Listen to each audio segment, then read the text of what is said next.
नमस्कार। चलिए आज 19वीं सदी की एक मेडिकल पहेली को सुलझाते हैं।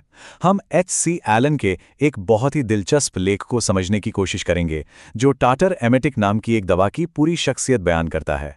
आइए मिलकर इसके राज खोलते हैं। अच्छा, इस सफ़र को आसान बनाने के लिए हमने इसे 5 हिस्सों में बांटा है। सबसे पहले हम ये जानेंगे कि आखिर ये टाटर एमेटिक है क्या। फिर हम उस खास तरह के इंसान के बारे में बात करेंगे जिसके लिए इसे सही माना जाता था। इसके सबसे बड़े सिग्नेचर लक्षण को पकड़ेंगे और फिर बाकी लक्षणों की पूरी दुनिया का पता लगाएंगे। आखिर में देखेंगे कि उस दौर के दूसरे इलाजों के बीच ये कहाँ फिट बैठता था। तो चलिए शुरू करते हैं। हम समय में थोड़ा पीछे चलते हैं, 19वीं सदी में, एक ऐसा दौर जब मेडिकल साइंस आज से बहुत अलग थी। हमारा फोकस है टाटर एमेटिक पर, जो उस जमाने के होम्योपैथिक खजाने का एक बहुत ही जाना माना औजार हुआ करता था। तो सवाल ये है कि आखिर ये एंटीमोनियम टार्टेरिकम है क्या। देखिए, इसे आमतौर पर टाटर एमेटिक के नाम से जाना जाता था और उस दौर के होम्योपैथिक डॉक्टरों का मानना था कि इसका किसी इंसान की सांस और खून के बहाव पर, मतलब जिंदगी की सबसे बुनियादी चीजों पर बहुत गहरा असर होता था। अब यहां से कहानी और भी दिलचस्प हो जाती है। उस दौर में ना, इलाज अक्सर बीमारी के लिए नहीं बल्कि एक खास तरह के इंसान के लिए होता था। तो सवाल ये उठता है कि टाटर एमेटिक का आइडियल मरीज कौन था। यहां एक तस्वीर उभरती है। जरा कल्पना कीजिए एक ऐसे इंसान की जो थोड़ा सुस्त सा है, जिसे शायद हमेशा कफ की शिकायत रहती हो। लेख में एक शब्द आता है, हाइड्रोजनॉइड संविधान। इसका सीधा सा मतलब है कोई ऐसा व्यक्ति जिस पर नमी और ठंड का कुछ ज्यादा ही बुरा असर पड़ता हो, जैसे सीलन भरे तहखानों में रहने से बीमार पड़ जाना। और बच्चे, उनका तो हाल ही अलग था। इतने चिड़चिड़े कि हर वक्त गोद में उठाए जाने की जिद करते, लेकिन मजाल है कोई उन्हें छू ले या उनकी नब्ज देखने की कोशिश करे तो बस चीखना शुरू कर देते थे। इन सभी आम लक्षणों के अलावा हर होम्योपैथिक दवा का एक की नोट होता था, मतलब एक सबसे खास पहचान। टाटर एमेटिक के लिए वो सुराग छिपा था सांस लेने की प्रक्रिया में, कहीं बहुत गहरे। तो आखिर वो एक चीज क्या थी? वो कौन सा एक अकेला लक्षण था जो डॉक्टरों को सीधा टाटर एमेटिक की तरफ इशारा करता था? H.C. एलन का ये वाक्य सब कुछ कह देता है। जरा उस बेचैन कर देने वाली खांसी के बारे में सोचिए, जहां आपको लगे कि छाती बलगम से भरी हुई है, एक बड़ी घरघराहट हो रही है, लेकिन जब आप खांसते हैं तो कुछ भी बाहर नहीं आता। मतलब खांसी तो है पर असरदार नहीं। बस यही थी इसकी सबसे बड़ी, सबसे खास पहचान।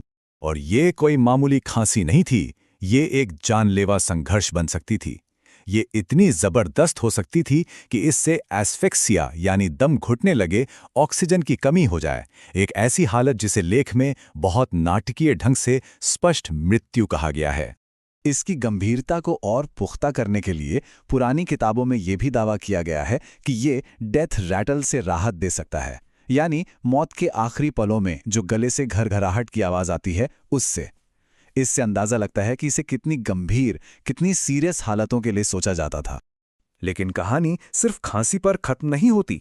इस इलाज की पूरी तस्वीर बनाने के लिए उस दौर के डॉक्टर कई और लक्षणों के एक पूरे समूह को देखते थे। चलिए जासूस बनकर बाकी सुरागों पर भी एक नजर डालते हैं। लक्षणों का ये समूह एक बहुत ही खास तस्वीर बनाता है। चेहरा ठंडा, नीला और पसीने से तरबतर, जीभ पर एक मोटी सफेद परत जमी हुई, और फिर कुछ बहुत ही अजीब बातें भी थीं, जैसे सेब खाने की जबरदस्त इच्छा और एक बहुत ही खास तरह की उल्टी जो सिर्फ तब रुकती थी जब इंसान अपनी दाईं करवट लेटता था। और इन सब के ऊपर हर वक्त नींद की एक भारी खुमारी छाई रहती थी। हमारे आखिरी हिस्से में हम थोड़ा जूम आउट करते हैं। कोई भी इलाज अकेला नहीं होता। अब हम ये पता लगाएंगे कि टाटर एमेटिक की तुलना दूसरे इलाजों से कैसे की जाती थी और कौन सी चीजें थीं जो लक्षणों को बेहतर या बदतर बना देती थीं।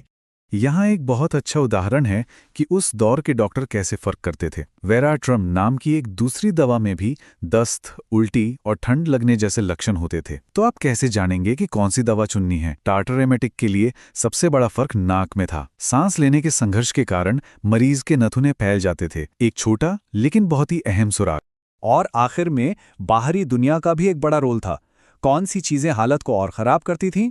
असल में कोई भी चीज जो नम, ठंडी या घुटन भरी हो, जैसे गर्म कमरा या रात में लेटना। और राहत कहाँ से मिलती थी? ताज़ी खुली हवा से, सीधे बैठने से, और जैसा कि हमने पहले ही देखा है, दाईं ओर लेटने से। तो इतिहास की इस झलक को देखने के बाद यह हमें सोचने पर मजबूर करता है ना? लक्षणों के इतने बारीक मिलान की ये पूरी प्रणाली, जहां सेब खाने की इच्छा उतनी ही जरूरी थी जितनी कि सांस की तकलीफ। ये बीमारी को देखने का एक बिल्कुल अलग नजरिया है। यह हमें इस बारे में क्या बताता है कि हम तब से कितना बदल